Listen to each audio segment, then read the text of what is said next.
मैंने 2021 में diesel Creta खरीदी और शुरुआत के कुछ हजार किलोमीटर तक लाइफ सेट लग रही थी।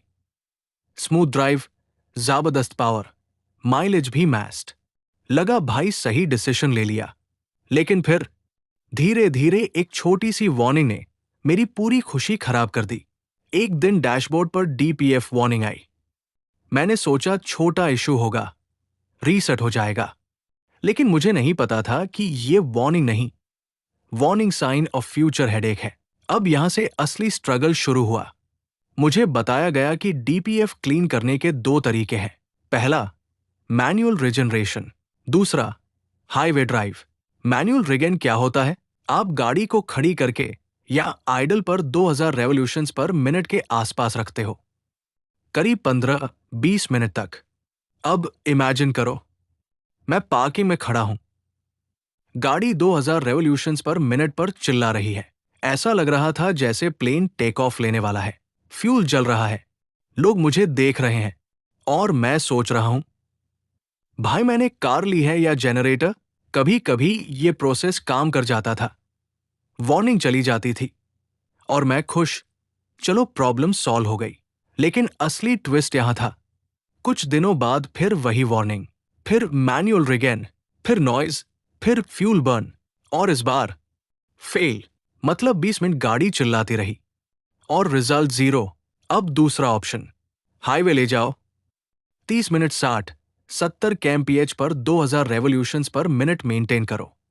अब इमेजिन करो, मैं वीकेंड पर हाईवे सिर्फ डीपीएफ साफ करने जा रहा हूं, ड्राइव एंजॉय करने नहीं, सिस्टम सेटिस्फाई करने। शुरुआत में ये तरीका काम करता था, लेकिन धीरे धीरे ये भी फेल होने लगा। 10 मिनट बाद रिगेन बंद, वार्निंग वापस और फ्रस्ट्रेशन डबल।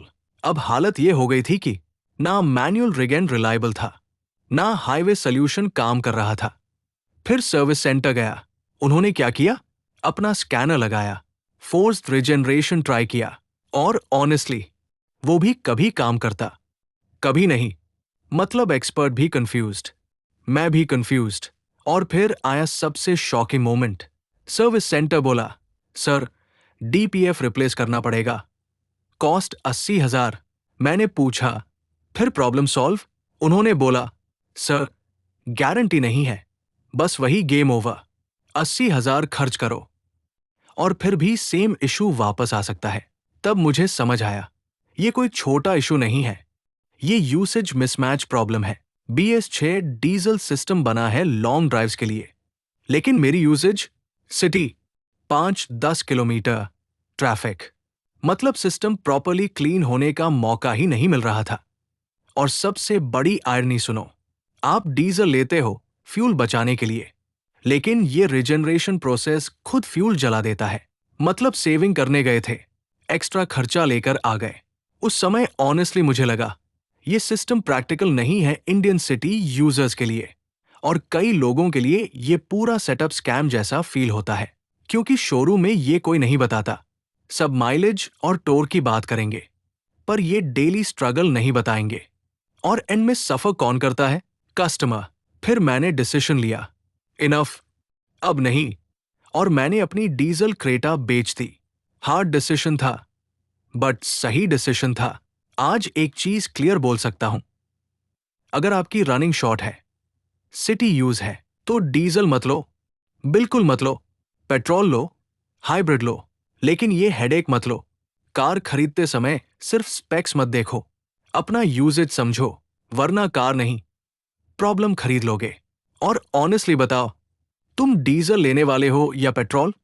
फॉलो करो ऐसे रियल एक्सपीरियंस के लिए, क्योंकि ये बातें शोरूम में कोई नहीं बताता।